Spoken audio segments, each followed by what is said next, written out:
Salut à toutes et à tous, j'espère que vous allez bien, moi ça va super. Et donc on se retrouve dans une petite vidéo pour vous expliquer un peu comment faire un petit robot à l'aide de la carte programmable Arduino.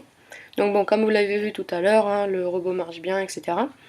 Je vais vous montrer un peu comment vous pouvez le faire. Enfin voilà, bon, c'est vrai que si vous avez plutôt des bonnes connaissances en électronique, je pense que vous allez bien y arriver. Par contre, si vous n'y connaissez pas du tout, ça va être un peu plus compliqué, mais j'espère que vous allez y arriver. Voilà, donc on commence tout de suite avec les matériaux en électronique. Donc vous aurez besoin d'une carte Arduino Uno. Pourquoi Uno? Parce que bon, déjà c'est la plus facile à utiliser, mais sinon vous pouvez très bien utiliser une carte Arduino Mega. Il y avait quoi? Il y avait Micro, Nano. Voilà, après c'est à vous aussi de faire les branchements, etc. Euh, Ensuite, le capteur ultrason. Alors le capteur ultrason, bon, plus connu sous capteur à distance, il va nous permettre d'évaluer la distance entre le robot et un obstacle ou un objet, etc. Comme ça, le robot ne va pas se prendre les objets, obstacles, voilà. Alors, comment est-ce qu'il fonctionne? Donc, tout simplement, le capteur à ultrasons, donc il y a un capteur qui va envoyer des ultrasons et le deuxième capteur va les recevoir. Alors, bon, après, il y a un petit calcul qui se fait qu'on aura mis dans le programme sur l'Arduino pour savoir combien de temps met les ultrasons à revenir.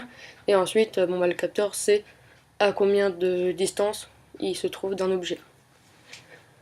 Voilà, bon, je crois que c'est tout pour le capteur à distance. Non, ce capteur-là, donc celui qu'on va utiliser, c'est un capteur bon, un peu pour Arduino, hein, parce que sinon il y a d'autres capteurs à ultrasons qui ont que 3 bornes de branchement. Nous, on va en utiliser un avec 4 bornes. Donc il y a le plus, le moins et 2 digitales. Voilà. Et pour terminer donc sur les matériaux en électronique, on va terminer donc, sur le L293D. Pour ceux qui s'y connaissent un peu en électronique, je pense que vous l'avez revu pas mal de fois, parce qu'il est vachement utile ce petit circuit intégré. Donc le L293D, donc comme je l'ai dit, c'est un circuit intégré qui, bon, déjà a un sens.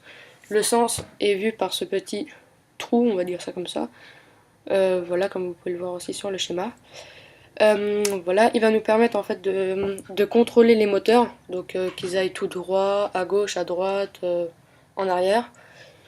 Voilà, tout en restant dans le programme, tout en lui disant depuis le programme. Voilà. Donc tout de suite on se retrouve donc pour que je vous montre les matériaux global qu'on donc tout de suite on se retrouve pour que je vous montre les autres matériaux qu'on aura besoin pour la fabrication. Voilà.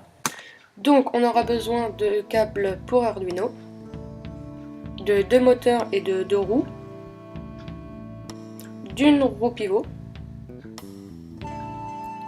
de scotch double face et de scotch,